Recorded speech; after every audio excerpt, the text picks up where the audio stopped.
की आहाराचा परिणाम काय होतो? समजा तिखट खाल्ल्यावर व्यक्ती रागीट बनतो किंवा मांसाहार केल्यावर हिंस्र बनतो किंवा शाकाहार केल्यावर तो संयमी शांत असतो. तर आहार कोणता घ्यायला पाहिजे गर्भसंस्काराच्या काळामध्ये?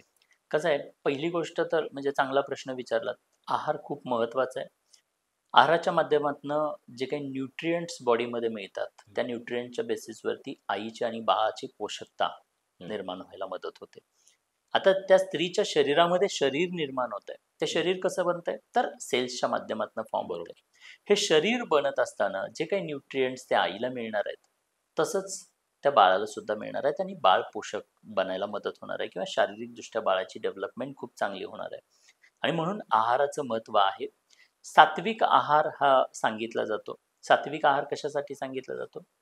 कारण जसं तुम्ही म्हटलात, की तिखट असेल किंवा अशा काही गोष्टी असतील, तर त्याचा बरोबर. निश्चित तामसी वृत्तीमध्ये परिवर्तन व्हायला मदत होणार आहे. हं. आहार 2-3 पद्धतीनं महत्त्वाचा आहे. एक तर बाळाच्या शारीरिक ग्रोथसाठी महत्त्वाचा आहे. बरोबर. चुकीचा आहार घेतला तर काही चुकीच्या गोष्टी घडू शकतात, अबॉर्शन्स होऊ शकतात, काही प्रॉब्लेम्स होऊ शकतात. म्हणून आहार महत्त्वाचा आहे. आणि स्वभाव बनत असताना सुद्धा आहार महत्त्वाचा आहे. कारण जेव्हा आपण जसं आहाराचा परिणाम हा भावनांवरती सुद्धा होत असतो.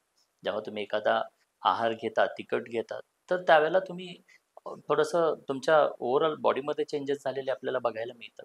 बरोबर. त्यामुळे आहारसुद्धा सात्विक असणं गरजेचं आहे. आहाराचा निश्चित खूप चांगला परिणाम होतो. मांसाहाराचे काय परिणाम कसे होतात काय? मांसाहार घ्यायला हरकत नाही. सांगितलेले आहेत. म्हणजे हं. अगदी इस्रायलचा सुद्धा आम्ही करिक्युलम अभ्यासला तर आहारामध्ये वेगवेगळे न्यूट्रिएंट्स शरीराला जे आवश्यक आहेत ते देणारा आहार घेतला पाहिजे आणि समतोल राखणारा आहार म्हणजे रोजच तुम्ही मांसाहार करताय तर तेही चालणार नाहीये.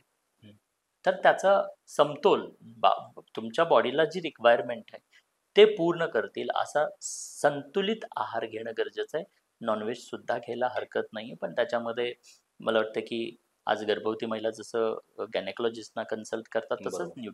न्यूट्रिशनिस्टला कन्सल्ट केलं पाहिजे आणि योग्य तो आहार, कारण प्रत्येकाचा शारीरिक ढाचा वेगळा आहे, प्रत्येकाच्या बॉडीची रिक्वायरमेंट वेगळी आहे.